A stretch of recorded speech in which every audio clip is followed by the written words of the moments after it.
너무 아쉽네요. 너무 아쉽네요. 너무 아쉽네요. 하지만 계속 기회 올 겁니다. 화이팅! 계속 기회 옵니다. 와요. 좋아요. 손흥민 뜁니다. 들어갑니다. 손흥민.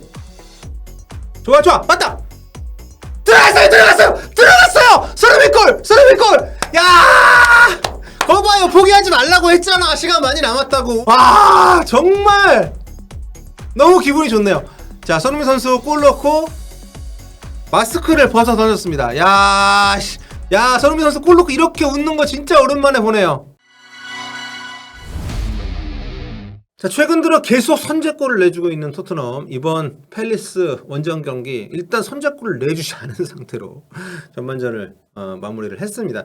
최근 경기력이 워낙 안 좋았던 것에 비하면은 그나마 좀 나아졌어요. 일단 그 가장 큰 이유는 해리 케인이 2선, 3선까지도 때로는 내려와서 플레이메이커 역할을 굉장히 잘 해줬기 때문인데, 오늘 팰리스가 수비 라인을 막 내리지 않고 있거든요. 그렇기 때문에 거기다 해리 케인이 내려오면 해리 케인 따라서 전진을 하고, 그래서 공간이 좀 있단 말이에요. 근데 손흥민 선수도 계속 그 뒷공간을 침투하려는 스프린트 시도들을 하고 있고, 근데 그런 쪽으로 이제 패스가 잘 투입이 되진 않고 있습니다. 여전히 토트넘은 페리시치 위주의 빌드업, 그리고 페리시치 같은 경우도 근처에 있는 손흥민 선수라든가 이렇게 근처에서 세밀한 플레이 요걸 하기보다는 반대편으로 전환을 시켜주면서 도어티나 힐 쪽을 보는 이런 플레이를 하고 있기 때문에, 네, 공격에 있어서 그렇게 결정적인 장면을 만들어내지 못했던 토트넘이고, 후반전 여전히 늘 그렇듯이 기대는 됩니다만 전반전도 점유율만 높았을 뿐 실질적으로는 팰리스가 훨씬 더 좋은 장면들을 많이 만들어냈던 오늘 경기입니다. 자, 후반전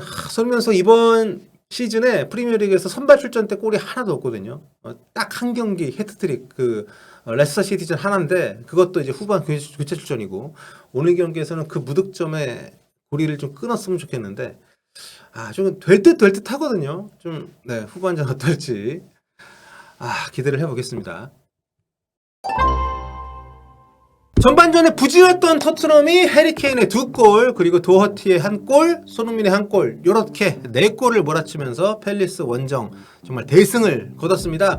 참 매 경기 선제골 내주던 안 좋은 흐름이 이어지고 있었던 최근인데 그 흐름도 깼고요. 무엇보다 우리 손흥민 선수가 정말 오랜만에 골을 넣었다는 거, 요거 오늘 정말 너무 기쁜 그런 하루입니다. 손흥민 선수가 골을 넣고 본인도 정말 얼마나 심리적으로 많이 위축이 되고 부담을 가졌겠습니까?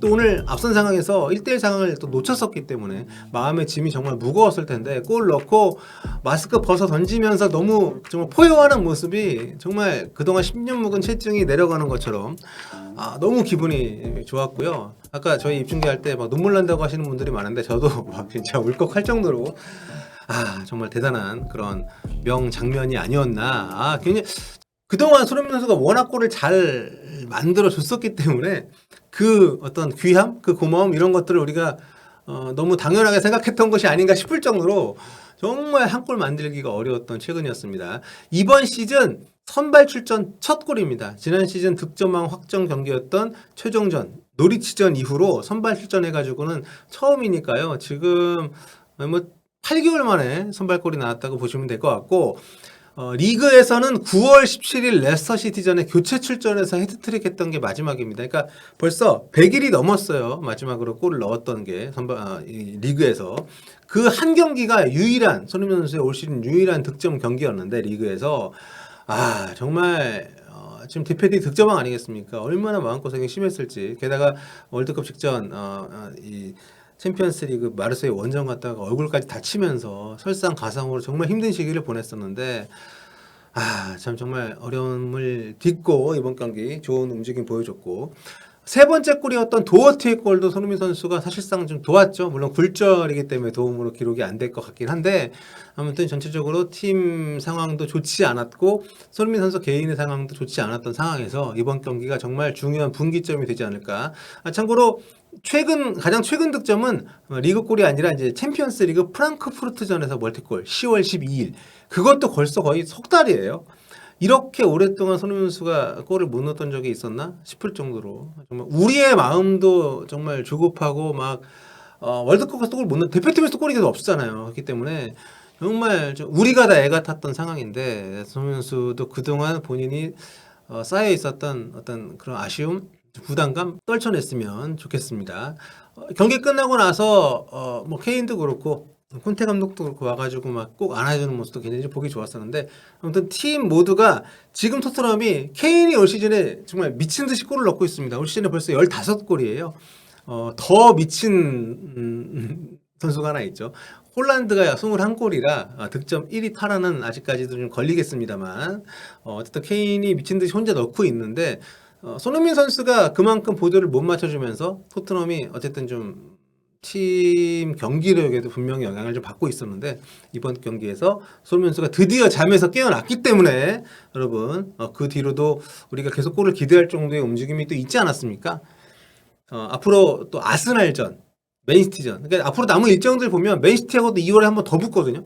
그러니까 굉장히 좀 빅매치들이 연달아 다가오는 그 아주 중요한 시기에 손흥민 선수가 또 골을 넣었다는 점에서도 아주 의미 있는 그런 오늘 골이 아닌가 생각이 됩니다. 그리고 해리 케인 같은 경우에 그러니까 지난 경기와 이번 경기의 가장 큰 차이가 두 가지가 있는데 지난 에스턴 빌라던 토트넘이 정말 졸전 끝에 패배를 했잖아요. 경기 재미도 없고 내용도 없고 게다가 졌기 때문에 일단 정말 큰 실수를 했던 요리스 선수가 제정신 차리면서 이날 슈퍼 세이브를 했고요. 그리고 해리 케인 결국 토트넘은 어쩔 수 없어요. 지금 대단한 플레이메이커를 영입하지 않는 이상 해리 케인이 그거를 해줘야 되는 팀이라는 거를 이번 경기, 지난 경기 보여준 것 같습니다. 케인이 전방에만 있지 않고 오늘 삼성까지 내려가서 부지런하게 본인이 볼 탈취, 볼 연결받고 빌드업하고 요걸 해줬는데 결국 그래야 이 팀이 삽니다. 그렇게 하고 또 앞쪽에서는 손흥민 선수가 공간을 향해서 계속 뛰어주고 요게 오늘 어느 정도 많이 됐기 때문에 여전히 페리시치에게 의존을 하는 측면 쪽에서의 어떤 그 비중이 높았던 경기 흐름은 크게 다르지 않긴 했지만 요리스, 케인 요 맨 앞과 맨 뒤에 있는 선수들의 어떤 경기력이 오늘 경기에서 좀 많은 변화를 좀 가져왔고요. 그리고 페리시치 물론 오늘도 손흥민 선수하고의 합은 잘 안 맞고 좀 아쉬움이 많이 있었지만 어쨌든 오늘도 페리시치의 크로스가 토트넘의 또 반전의 계기가 됐다는 거. 케인의 아주 엄청난 헤딩골. 페리시치가 정말 잘 또 크로스 올려줬잖아요.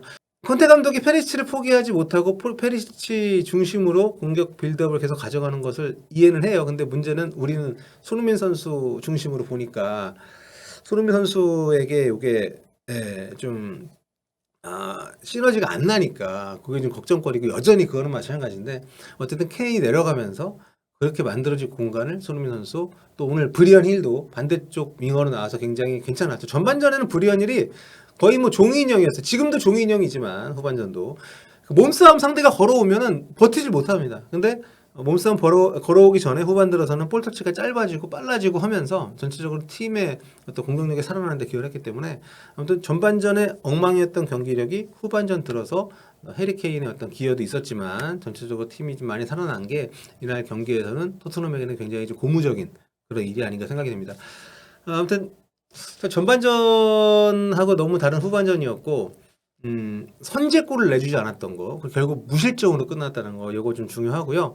야 이거 다이어가 굉장히 어깨 올라오겠는데요. 지난 경기 다이어 없는 경기에서 수비가 무너졌었는데 이번 경기 다이어가 선발 돌아와서 풀타임 뛰면서 어쨌든 무실점을 했기 때문에 토트넘 입장에서는 굉장히 의미 있는 여러 가지로 그런 경기 될 것 같고 이번 주말에는 이제 FA컵 포츠머스전입니다. 그리고 그 다음 주에 아스날과 북런던 더비 또 맨체스터 시티하고의 경기. 맨시티는 늘 누구에게나 강한 팀이지만 손흥민 선수에게는 늘 좋은 기억, 인상적인 득점들이 나왔던 그런 상대이기 때문에 이 경기도 기대가 되고요. 아무튼 참 이 마스크를 쓰고 경기를 하는 것. 올 시즌 안 그래도 폼이 좀 좋았다고 할 수 없는 손흥민 선수인데 부상으로 인해서 마스크를 쓰고 그 부상에 대한 부담, 재발에 대한 부담을 안고 뛰는 상황에서 오늘도 좀 실수들이 좀 있었거든요.